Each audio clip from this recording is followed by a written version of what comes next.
कनी सवादिनिया ठीक भरे खाले सौ कनी सवादिनिया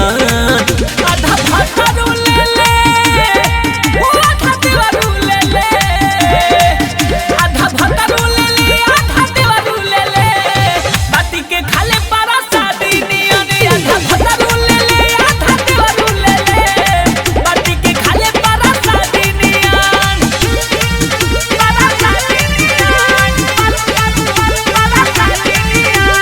म्यूजिक गाय अभिषेक गुप्ता विंध्यवासिनी रिकॉर्डिंग स्टूडियो दिल्ली।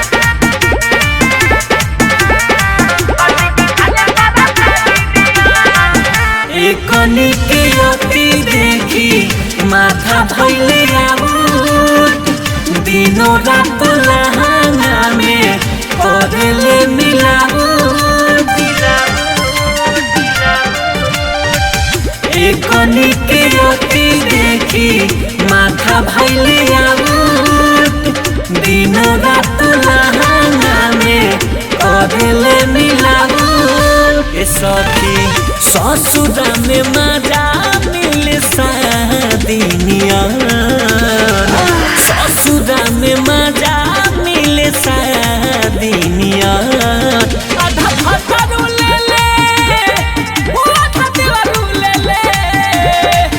आधा भटरू ले ले आधा देवरू ले ले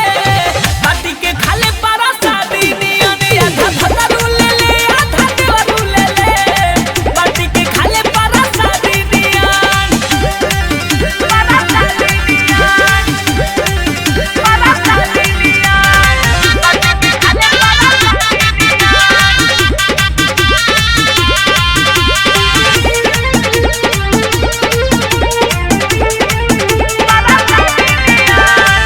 मिली जुली सैया संदेश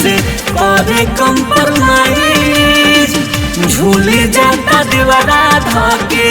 बढ़े गइल साइज मिली जुली सैया यूसु और कंप्रोमाइज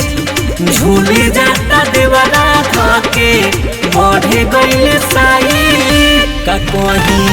खुश बा विशाल दिलालमा बादिनिया खुश बा विशाल दिलालमा बादिनिया आधा भटरू ले ले ओ आधा देवरू ले ले आधा भटरू ले ले आधा देवरू ले ले बाटी के खाले पारा सादिनिया आधा भटरू ले ले आधा देवरू ले ले बाटी के खाले पारा सादिनिया एगो गोरे थारी रहे दूसर सीधानी पलक के झपक के ही काट लागे जानी एगो गोरे थारी रहे दूसर सीधानी पलक के झपक के ही काट लागे जानी ठीक भरे खाले सौ कनी सवादिनिया